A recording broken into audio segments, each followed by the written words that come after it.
Raider Nation, what's going on? You're watching the Raiders Board. Coming up here on today's show, I'm going to be breaking down some of the Raiders' biggest needs and how they could potentially address them in free agency. Maybe looking on the defensive side of the football, on the offensive side of the football, and I'm going to try to find some Damon Arnette replacements. Not that he was good, but maybe you need a few extra players for a little bit of depth. So as it stands right now, as I'm recording this video, which is on Tuesday, the Raiders team needs defensive tackle is my biggest one at number 1.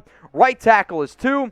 Offensive guard is 3. Wide receiver is 4. Cornerback is number 5. Now, we're going to be talking about receiver because it's the 4th biggest need. And the Raiders could potentially go out and get a former Cleveland Browns wide receiver, Jaelen Strong, right? That's who everyone was thinking. Jaelen Strong. Now, the reason why he's on this show is because he worked out for the Raiders on Tuesday.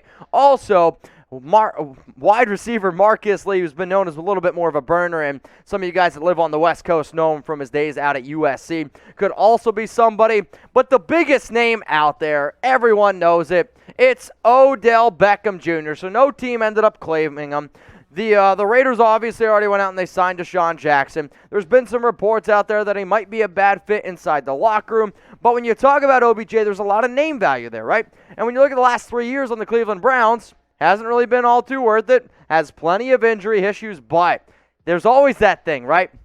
Where one of my favorite stats is, and you guys probably hate this because of Randy Moss, but Randy Moss when he was 28 and Odell Beckham Jr. at their 28 age seasons are numbers-wise very similar. Randy obviously then went on to go to New England, had some crazy seasons. Could OBJ do the same? Because the thing that always gets brought up is this. If OBJ could get back to being fully healthy, could he get back to some of these crazy numbers where I'll say I've watched a lot of talented players. I think Odell Beckham Jr., his first year in the NFL, was the most dynamic receiver that I have ever seen. Now, that is past. The ACL injuries, all the other injuries, they're starting to add up. But what would I be if I wasn't a Raiders Report host, if I couldn't get your guys' 2 cents on this? If the Raiders, let's just say, go out and get Odell Beckham Jr. Obviously, we would go live, so make sure you subscribe, make sure you turn on those notifications. That way you don't miss anything. But what would be your one-word reaction to the Raiders going out and signing Odell Beckham Jr.? Now, I'm going to go with a little bit of a spin zone on this. My one-word reaction would be hope. And the reason why I'm going to go ahead and say hope is because the Raiders' offense did scare me a little bit up against the Giants. I think New York had a good game plan against Derek Carr, the overall offense. But hope, you have now OBJ, you have Bryan Edwards, Hunter Renfrow, Darren Waller, a lot of these other pieces out there throwing Deshaun Jackson, and it would definitely make me hopeful that this team is going to be able to move the football, win the AFC West, and then end up making the playoffs. So we just talked about wide receiver, which means the next position that I'm going to go ahead and break down is defensive tackle. But before I do, I got a question for y'all. Should the Raiders go out and sign a defensive tackle? And I feel like I've been asking this question for weeks.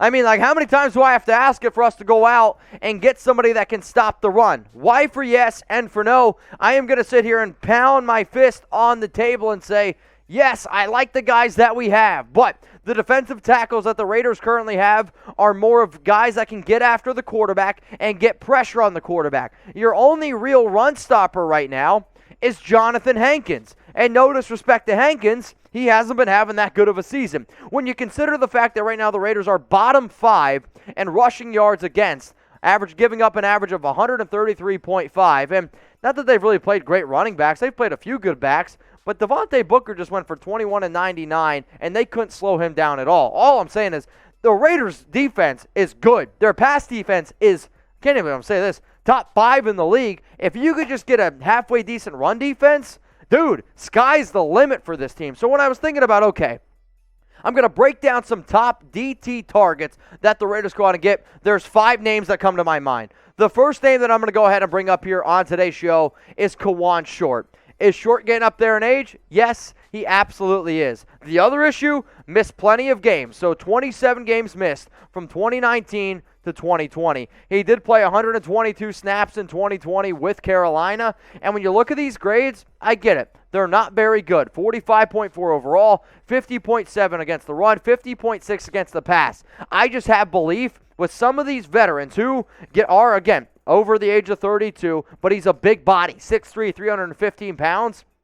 I think that Gus Bradley has shown to me that he can bring in veterans and make the most out of them, which is kind of where I'm going with this next player, and Geno Atkins, where Definitely more of a pass rusher than a run stopper, but he played 119 snaps last season with Cincinnati. Now, again, most of those did come in pass situations where he has a 61.4 overall grade. The run, he does struggle a little bit, but one of the biggest issues why I think Geno has struggled last season is because for whatever reason, Cincinnati wasn't putting their players in the best situation. And I know I've made this point probably 100 times on this show. I really think what you saw with Carlos Dunlap, where he left Cincinnati, went to Seattle, became a big-time player, you would see something very similar in Geno. Now, a lot of times when you have players like this that are still available, chances are they might not be 100% healthy, but if they are, man, I'm going ahead and I'm picking up the phone. And if you guys are looking for nonstop Raiders videos the entire season, make sure you guys subscribe to the Raiders Report. There's a button underneath every single video, whether on your laptop, whether on your phone.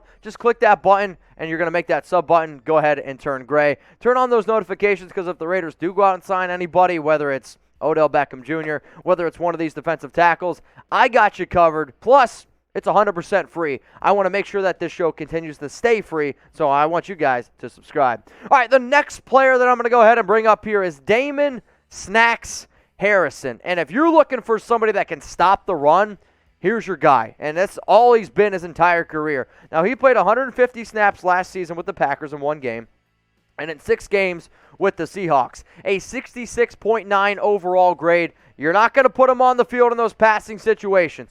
But in situations where you think a team might run, this is where he goes out on the field. And that's all he needs to do. Stop the run. If it's 4th and 1, 3rd and 1, 3rd and short, you're like, you know what, man, there's a chance. Get out Snacks, because this guy has always been able to show that he can stop the run. And with some of these other smaller DTs that the Raiders have, like Solomon Thomas, Quentin Jefferson's even a little bit undersized. They've been throwing Cleveland Ferrell in at DT here and there. But this man's 6'3", 335 pounds, 350 pounds. That's a big boy. You put him in the middle of your defensive tackles, it's going to open up some other things and stop the run. All right, the next name coming up here is T.Y. McGill. And I did a little bit of research on T.Y. because I was like, all right, who are some guys that have previously worked with Gus Bradley, which is why you see McGill here on this list. So he's previously played with Bradley 2018 and 2019.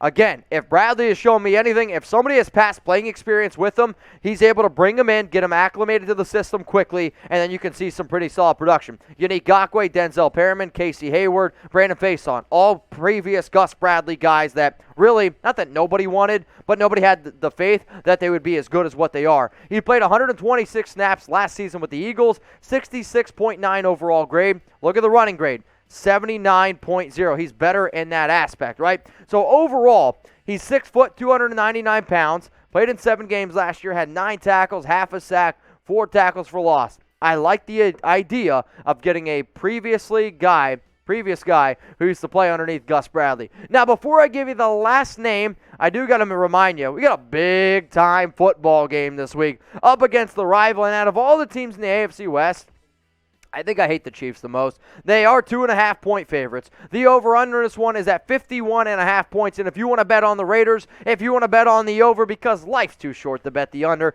go to chatsports.com/Raiders. Use promo code Raiders125. It's going to get you a 125% deposit bonus. So imagine a world where you can put down $100. You get $125 for free. Now, the only way you're getting that deal is if you go to chatsports.com/Raiders and use promo code Raiders125. And then, because me and the Chat Sports team are such nice people, if you're a first-time BetUS user and you use the promo code and you use this link, I'm also going to go ahead and hook you up with a Nike Raiders jersey. So these Raiders jerseys are like $120 value. So imagine you put down $100, get $125 for free to bet with, and then you're going to get a free $120 jersey. I mean, we got you covered here. All I need is your account number, and all I need is the very first bet that you make, and then send that to me in an email, jersey@chatsports.com. If all you heard was free jersey, which is usually how half the emails go, don't worry, me or my team will send you the details on how to get that jersey. Just email me, jersey@chatsports.com, but it's for first-time BetUS users, and it's for people that deposit at least $100 and go ahead and put down at least one bet at chatsports.com/Raiders. Promo code Raiders125. All right, y'all, the last player that I'm going to go ahead and bring up here for Raiders DT targets, Niles Scott. And this one should be like, oh, wait, where have I heard of this guy before? Well, you should have heard of him because you hopefully are subscribed to the Raiders Report and watched everything that we did in the offseason, because right now, He is currently on the Titans practice squad, and he hasn't played in an NFL game since 2018, which I believe is the year he was drafted, but he was with Las Vegas this offseason, and I know this is a dude that Bradley and the Raiders particularly, they do like. The issue was he wasn't good enough originally to make the roster, and when the Raiders first started putting guys out there on and the practice or training camp is the right word I was looking for, and in the preseason, Scott was getting first-team reps. Then the Raiders decided to go out and get Gerald McCoy, who outplayed him. Then other people started to step up, and Scott was just this guy who couldn't really find the field. But at 6'2", 320 pounds, I do honestly think that the Raiders should at least pick up the phone, give Scott a call, and be like, hey, what about making our 53-man roster? So here are my Raiders DT targets. They'll just really try to clean up the running game. This defense, for the first time in 20 years, is a top 10 overall unit. I really truly believe that. They are an unbelievable team. And if they could just get the running game together, dude, look out for this defense. So, name a defensive tackle that the Raiders should go out and sign. I gave you 5 names. This is going to be your opportunity to maybe give me a name that, I don't know, I forgot. I mean, I'm a busy guy. I make a lot of shows here at Chat Sports. Hell, I did, I think, 2 or 3 other videos before I did today's live Raiders report. So guess what? I do end up missing some names. So, name a defensive tackle that the Raiders should go out and sign. If there's somebody that I missed, if it's somebody like Geno Atkins, Damon Harrison, McGill, Niles Scott, I mean, please, that's what this show is about. Now, I know I'm probably going to get at least 1 or 2 names that I don't agree with, and the 2 names that I am going to stay away from, first one is P.J. Hall, Raiders' second-round pick in the 2018 draft. Why? Suspended 1 game for a misdemeanor assault charge over the summer. Now, even though he's not on a team, technically, he was with the Texans for a short bit, and then he got this assault charge. So even if the Raiders go out and get him, he would have to serve at least that 1-game suspension. The Raiders don't need any more off-the-field distractions. Now, P.J. Hall was this amazing defensive tackle. You could maybe see a team taking a risk on him, but for a below-average defensive tackle with some off-the-field issues, nope, I'm good. What about David Irving? No, I'm good on David Irving as well. They released him this offseason. They literally said that Irving was a bad fit in the Gus Bradley system. Plus, again, plenty of off-the-field issues. So the fact that I made this video, if anybody asks me, should the Raiders go out and get P.J. Hall or David Irving, my answer is going to be no, and your answer should also be no, they shouldn't. If anybody wants to hang out with me this weekend, I'm going to be in Las Vegas, and I'm going to be chilling at Red Tail in Resorts World, so please join me for my tailgate party, join me for my watch party. I'll be partying up with the Black Hole. It's 100% free to come to. All you got to do is just walk on in, and we're going to be having a good time. Now, if you want to save some money on drinks, because if there's one thing I've learned about Vegas, drinks are unbelievably expensive. If you want to get some VIP seating, because we're going to pack the house,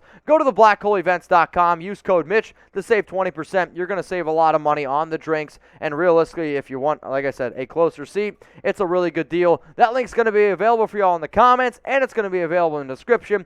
If anybody has any other questions about this place, it's just like an adult playground. This place is hella fun. Sam and I were playing beer pong with Alfredo and his wife. I mean, we had tons of fun. There's Jenga, there's pool tables, there's a basketball shooting hoop, and there's like those adult-sized beer pong cups. Come hang out with me. It's going to be a lot of fun. TheBlackHoleEvents.com, code Mitch. Save 20% on your tickets, or if you just want to come for free, please go ahead and do so. Red Tail, located in Resorts World. All right, guys, coming up right now, I'm going to get into some Damon Arnette replacements because I do take a lot of pride in being able to keep you guys up to date, and I do think one of the shows that we do very well here on the Raiders Report is big name player, which, whether you like it or not, Arnette was a big name player when you're drafted in the first round. When they're no longer a member of the team, I get asked, how can you possibly replace Damon Arnette? And realistically, the simple answer is this. The Raiders have already done so, right? Casey Hayward, as soon as they went out and signed him, they said, sorry, Damon, you're putting your ass on the bench. Then Brandon Face saw him, came in, and was like, well, guess what? I can fill in while Trayvon Mullen is hurt. Also, Desmond Trufant is a replacement. Like, the Raiders have already done everything in their power to replace Damon Arnette. So then people are like, well, Mitch, why would you even make this a segment? Well, at the end of the day, the Raiders had hopes that Arnette was going to be able to come back, right, and be at least a depth piece in this defense. So I was like, okay, who are some potential players out there that the Raiders could go ahead, you bring on in and say, this is going to be a player that I can rely on maybe being a practice squad guy or an extra depth piece. So the top 5 free agent cornerbacks right now out there, Quentin Dunbar, Daryl Worley, Garyon Conley, DJ Hayden, Prince Amukamara. Daryl Worley, no. Garyon Conley, no. DJ Hayden, no. Prince Amukamara, no. The only option that I'm going to pick out of this group is Dunbar. Why? If you want to know what burnt toast smells like, smell Daryl Worley's jersey. Garyon Conley can't stand him. DJ Hayden is about as washed up as it gets. And Prince Amukamara, also at this point, is super washed up. Now, okay, those are your top free agents. Well, what about some guys on practice squads? This is where I really want you guys to look at. Madre Harper, that's my dude. He's right now currently on the Carolina Panthers practice squad. Darquez Denard, now he's more of a slot type of inside cornerback where maybe he could be just an extra depth piece behind Nate Hobbs. Devontae Bosby, he has spent some time with the Raiders this offseason. Bleedy Wren Wilson has spent some time with the Raiders this offseason. And then Jordan Richards, he was on the Baltimore Ravens, but he just recently got dropped this past week. These last three names have at least some connection with Las Vegas, which is why they're on my potential Damon Arnette replacements list. So what do y'all think? Should the Raiders go out and sign a cornerback? I want you to type S for sign, or I want you to type P for pass.